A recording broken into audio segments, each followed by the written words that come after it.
നമുക്കെല്ലാവർക്കും ഏതെങ്കിലുമൊക്കെ സമയത്ത് വളരെ സാഡായിട്ടും വളരെ ലോ ആയിട്ടൊക്കെ ഫീൽ ചെയ്യാറുണ്ടല്ലേ? ഈ ഒരു കണ്ടീഷൻ കുറച്ച് സമയം കഴിയുമ്പോൾ മാറിപ്പോകുന്നതും കാണാം. ഇതിന് നമ്മൾ സാഡ്നെസ് എന്നാണ് പറയുന്നത്. എന്നാൽ depression, major depressive disorder, clinical depression എന്നൊക്കെ പറയുന്നത് ഇതിൽ നിന്ന് വളരെ വ്യത്യസ്തമായിട്ടുള്ളൊരു കണ്ടീഷനാണ്. ഈ ഒരു സെഷനിൽ നമ്മൾ ഇതിനെക്കുറിച്ചായിരിക്കും ചർച്ച ചെയ്യുന്നുണ്ടാവുക. ഹായ്, എൻ്റെ പേര് Anjana KS. Absolute mind Kozhikode consultant സൈക്കോളജിസ്റ്റായിട്ട് വർക്ക് ചെയ്യുന്നു. ഈ ഡിപ്രഷൻ എന്ന് പറയുന്നത് നമ്മൾ ചിന്തിക്കുന്നത്, നമ്മൾ ഫീൽ ചെയ്യുന്നത്, നമ്മുടെ വർക്ക്, നമ്മുടെ ഉറക്കം, ഫുഡ്, ഇങ്ങനെ എല്ലാ ഏരിയയിലും എഫക്റ്റ് ചെയ്യുന്ന ഒരു കാര്യമാണ്. ഒരു മനുഷ്യൻ്റെ ജെൻഡർ, കൾച്ചർ, അല്ലെങ്കിൽ റേസ്, സോഷ്യോ എക്കണോമിക് സ്റ്റാറ്റസ്, ഇതിനൊക്കെ അതീതമായിട്ട് എല്ലാ മനുഷ്യനെയും ഒരേപോലെ എഫക്റ്റ് ചെയ്യുന്നൊരു കണ്ടീഷനാണ് ഡിപ്രഷൻ എന്ന് പറയുന്നത്. ബയോളജിക്കലായിട്ടുള്ളതും സൈക്കോളജിക്കലായിട്ടും എൻവയോൺമെൻ്റലായിട്ടും ജനറ്റിക്കലായിട്ടുള്ള ഫാക്ടേഴ്സൊക്കെ ഇതിന് കാരണമാണ്. നമ്മൾ WHO കണക്കൊക്കെ എടുത്തു നോക്കുന്ന സമയത്ത് 250 മില്യൺ ആൾക്കാർക്കാണ് ഡിപ്രഷൻ ഉണ്ട് എന്ന് പറയുന്നത്. അതായത് മൊത്തം പോപ്പുലേഷൻ്റെ 3.8% ആൾക്കാർക്ക് ഇത് ഉണ്ട് എന്നാണ് പറയുന്നത്. അതിൽ 5% അഡൾട്ട്സും 6.8% 60 വയസ്സിന് മേലെയുള്ള ആൾക്കാരുമാണ് ഇത് എക്സ്പീരിയൻസ് ചെയ്യുന്നത്. പുരുഷന്മാരെ അപേക്ഷിച്ച് സ്ത്രീകളിൽ 56% കൂടുതലായിട്ടാണ് ഡിപ്രഷൻ കാണുന്നത്. ലോകത്ത് മൊത്തത്തിൽ നോക്കുന്ന സമയത്ത് 10% പ്രഗ്നൻറ്റ് വുമൺസിലും അതുപോലെ തന്നെ പ്രസവം കഴിഞ്ഞിട്ടുള്ള സ്ത്രീകളിലും ഈ ഒരു കണ്ടീഷൻ കാണപ്പെടുന്നുണ്ട്. ലോകത്തിൻ്റെ മൊത്തം കണക്കെടുത്ത് നോക്കുന്ന സമയത്ത് 70,000 ആൾക്കാരാണ് സൂയിസൈഡ് ചെയ്ത് മരിക്കുന്നത്. അതിൻ്റെയൊക്കെ കാരണം ചിലപ്പം ഡിപ്രഷൻ ആവാം. നമ്മൾ നേരത്തെ പറഞ്ഞ പോലെ തന്നെ സാധാരണ മൂഡ് ചേഞ്ചിൽ നിന്നും വളരെ വ്യത്യസ്തമായിട്ടുള്ളൊരു കണ്ടീഷനാണ് ഡിപ്രഷൻ എന്ന് പറയുന്നത്. ഒരാൾക്ക് ഡിപ്രഷൻ ഉണ്ട് എന്ന് നമ്മൾ ക്ലിനിക്കലി പറയണമെങ്കിൽ, അല്ലെങ്കിൽ ഒരാൾക്ക് ഡിപ്രഷൻ എന്തുണ്ട് ക്ലിനിക്കലി നമ്മൾ ഡയഗ്നോസ് ചെയ്യണമെന്നുണ്ടെങ്കിൽ അതിന് കുറച്ച് ക്രൈറ്റീരിയാസ് മീറ്റ് ചെയ്യേണ്ടതായിട്ടുണ്ട്. അതെന്താണെന്ന് വെച്ച് കഴിഞ്ഞാൽ, നമുക്ക് എപ്പോഴും ഒരു ലോ ആയിട്ട് തോന്നുക, ഒരു ലോ മൂഡ് ഫീൽ ചെയ്യുക, ലോ എനർജി ഫീൽ ചെയ്യുക, ഒന്നിനും പറ്റാത്ത പോലെ തോന്നുക, കാര്യങ്ങളിലൊന്നും പണ്ടത്തെ പോലെ കോൺസെൻട്രേറ്റ് ചെയ്യാൻ പറ്റാണ്ടാവുക, അല്ലെങ്കിൽ കോൺസെൻട്രേറ്റ് ചെയ്യാനുള്ള ഒരു ബുദ്ധിമുട്ട് ഉണ്ടാവുക, ഒരു കോൺഫിഡൻസ് ഇല്ലാത്ത പോലെ തോന്നുക, സന്തോഷമൊന്നും ഇല്ലാത്ത പോലെ തോന്നാം. അതുപോലെ തന്നെ നമുക്ക് എപ്പോഴും ഒരു ക്ഷീണം ഫീൽ ചെയ്യുക, ഒന്നിലും ഒരു അറ്റൻഷൻ കൊടുക്കാൻ പറ്റാത്ത ഒരവസ്ഥ ഉണ്ടാവുക. അതുപോലെ തന്നെ നമ്മളൊന്നുമല്ല എന്നുള്ളൊരു തോന്നൽ, വർത്ത്ലെസ്നെസ്സൊക്കെ പോലെയുള്ള ഫീലിങ്സ് ഉണ്ടാവാം. ഫ്യൂച്ചറിനെ പറ്റിയൊക്കെ ആലോചിക്കുമ്പം നമുക്കൊരു ഹോപ്പ് ഇല്ലാത്ത പോലെ ഉണ്ടാവാം. അതുപോലെ ഡിപ്രഷനിൽ കാണുന്ന സിംറ്റംസാണ് ആത്മഹത്യയെ പറ്റിയുള്ള ചിന്തകളും അതുപോലെ തന്നെ ആത്മഹത്യാ പ്രവണതകളും. ഇത് കൂടാതെ നമ്മളെ എഫക്റ്റ് ചെയ്യുന്നതാണ് നമ്മുടെ ഉറക്കവും ഭക്ഷണവും ഒക്കെ. ഉറക്കം എന്ന് പറയുമ്പം ചില ആൾക്കാർക്ക് ഉറക്കം കൂടുതലാവാം, ചില ആൾക്കാർക്ക് ഉറക്കം കുറവാവാം. ഭക്ഷണത്തിൻ്റെ കേസിലാണെങ്കിലും ചില ആൾക്കാർക്ക്, ഡിപ്രഷനുള്ള ആളുകൾക്ക് ഭക്ഷണം കൂടുതൽ കഴിക്കാം, അതായത് സ്ട്രെസ് ഈറ്റിംഗ് പോലെ കൂടുതൽ ഭക്ഷണം കഴിക്കാനുള്ളൊരു ടെൻഡൻസി ഉണ്ടാവാം. ചിലർക്ക് ഭക്ഷണം കഴിക്കുന്നത് കുറവായിരിക്കാം.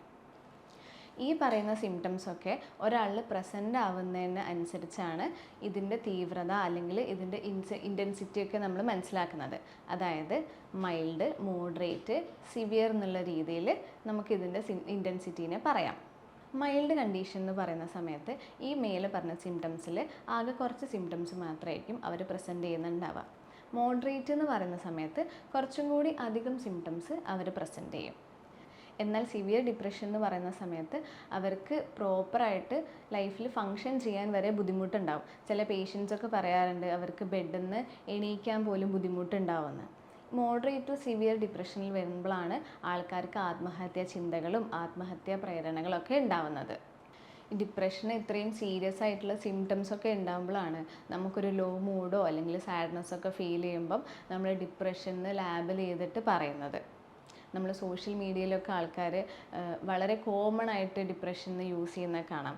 അല്ലെങ്കിൽ നമ്മളെ ഫ്രണ്ട്സിനൊക്കെ എന്തെങ്കിലും ഒരു ലോ മൂഡ് വരുമ്പോൾ തന്നെ അവൾക്ക് ഡിപ്രഷനാണ്, അവന് ഡിപ്രഷനാണെന്ന് ചില ആൾക്കാർ ഫണ്ണായിട്ട് വരെ പറയാറുണ്ട്. നമ്മൾ നേരത്തെ പറഞ്ഞ പോലെ തന്നെ എന്തുകൊണ്ടാണ് ഡിപ്രഷൻ ഉണ്ടാവുന്നതെന്ന് ചോദിച്ചു കഴിഞ്ഞാൽ ബയോളജിക്കലായിട്ടുള്ളതും സൈക്കോളജിക്കലായിട്ടുള്ളതും എൻവയോൺമെൻ്റലായിട്ടുള്ള ജനറ്റിക് ആയിട്ടുള്ള ഫാക്ടേഴ്സൊക്കെ ഇതിന് ബാധകമാണ്.